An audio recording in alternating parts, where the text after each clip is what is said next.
You said that you can't ask young people to believe in democratic capitalism if it's not working for them. I think there's a lot of truth in that. I've tried to say it in other ways as well, that you can understand why a lot of young people in the West are a bit disillusioned. The trouble is that they're looking in all the wrong places, I think, for the answers. But what did you mean by that? Well, I was asked at an event here in Australia, in Melbourne. Glenn from the CIS was interviewing me, and he said, the numbers are that, 20% of Australians don't think democracy is a good idea. 30. You gave me all these numbers, and I was amazed that it was that low. I think that's conservative. I heard much higher figures. Right. So for young people in particular, if you think about the deal that I think about in our societies, the deal is that if you work hard and you are talented and determined and driven, and if you do all the right things, then you will be able to do the things that human beings have always wanted to do, which is start a family, have your own place, raise your children, and be comfortable, effectively. That's what the average person, I think, seeks. That's what we all seek. Now, the best way to do that is how does a normal person save money? Well, for most people, the ability to put away thousands of pounds every month is just not on the table. Most people are, it's very difficult, even on a two-person household salary, to actually be able to save any money. The only way that you really can is you buy a property, you pay off the mortgage, and then you've got an asset. Well, that is increasingly unavailable to people both in this country and in the UK, and increasingly even in America. And what does that mean? Well, it means that you've got young people living 4 to a shared apartment, unable to, who's going to, I hear a lot of conservatives sometimes talking about, the need, look at our birth rate. We've got to encourage people to have children. And I agree. We've absolutely got to encourage people to have children, not only because of some abstract birth rate, but it's also because it changes how you think, as you well know. And it gives you a stake in your own society. The antidote to selfishness, bringing a little one into the world? The antidote to not only to selfishness, but also to nihilism. It gives you a purpose and a reason to think that the future of your society matters, because it's not you that's going to be living in it. It's this beautiful creature that is completely helpless and powerless that you've brought into the world, that you are responsible for.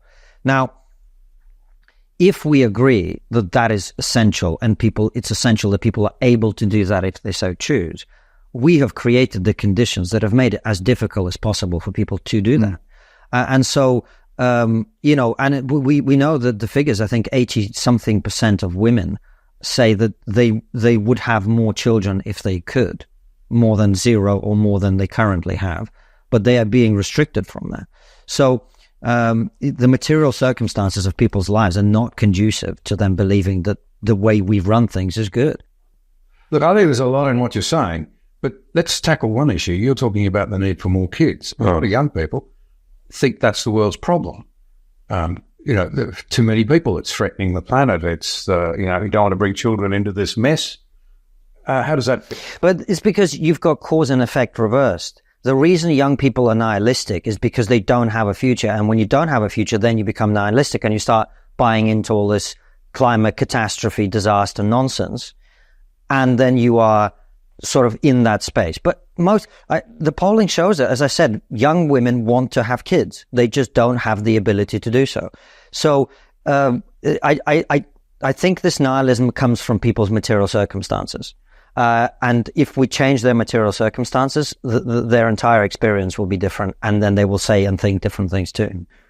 Because in many parts of the world, you've got a depopulation bomb going off right now. Absolutely. China being the leading example, but there are many other countries with it. Including all Western countries.